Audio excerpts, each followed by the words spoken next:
लक्सर स्थित सुल्तानपुर के Saint GP school में भारतीय जनता पार्टी की ओर से युवा संवाद कार्यक्रम का आयोजन हुआ। इस कार्यक्रम में उत्तराखंड के पूर्व मुख्यमंत्री और पूर्व केंद्रीय शिक्षा मंत्री डॉक्टर रमेश पोखरियाल निशंक मुख्य अतिथि के तौर पर शामिल हुए।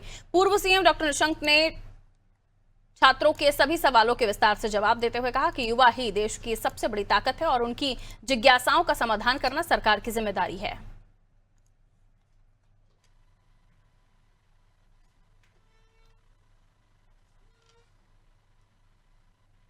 लक्सर विधानसभा का युवा संवाद कार्यक्रम था और कितना उत्साह है युवाओं में।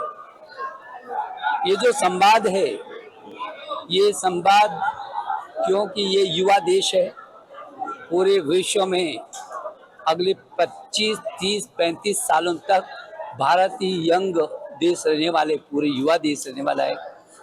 इनके हाथों में 2047 विकसित भारत का रास्ता है और इसलिए ये जो संवाद हो रहा है, उन संवाद के माध्यम से उनके मन में बहुत सारे सवाल होंगे। आप सभी लोगों ने देखा कि कितनी भारी संख्या में सभी युवा साथी यहाँ उपस्थित रहे।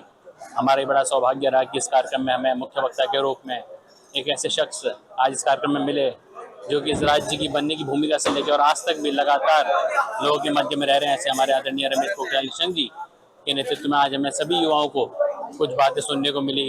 जो संवाद, जो हमारे युवा साथियों ने जो सवाल पूछे उसके बहुत अच्छे रूप में जो समाधान वाले सवाल के जो जवाब दिए वो हमारे आदरणीय पूर्व मुख्यमंत्री द्वारा दिए गए। और युवा संवाद का जो हमारा मकसद है, वो ये मकसद यही है कि जो हमारे राज्य का युवा है, वो जो इस आने वाले देश का जो भविष्य है उसका निर्माता किस प्रकार से बने, किस प्रकार से उसके लिए कार्य करे, किस प्रकार से उसके लिए एक जर्नी जो है वो निभाए। उसी तहत ये पूरे 70 विधानसभा में युवा संवाद हो रहा है। मैं उस सवाल को दोहरा रहा हूँ आपके सामने। उस बच्ची ने ये पूछा कि 21 बच्चों ने नीट का पेपर लीक होने के बाद और हम जानते हैं, ये बच्ची के शब्द है मैं जो दोहरा रहा हूँ, उसने कहा हम जानते हैं कि आत्महत्या इसलिए नहीं की सिर्फ कि नीट का पेपर लीक हुआ, बल्कि कहीं ना कहीं हमारी व्यवस्था में, हमारी शिक्षा नीति में बच्चों के मानसिक स्वास्थ्य पर ध्यान नहीं दिया जा रहा है।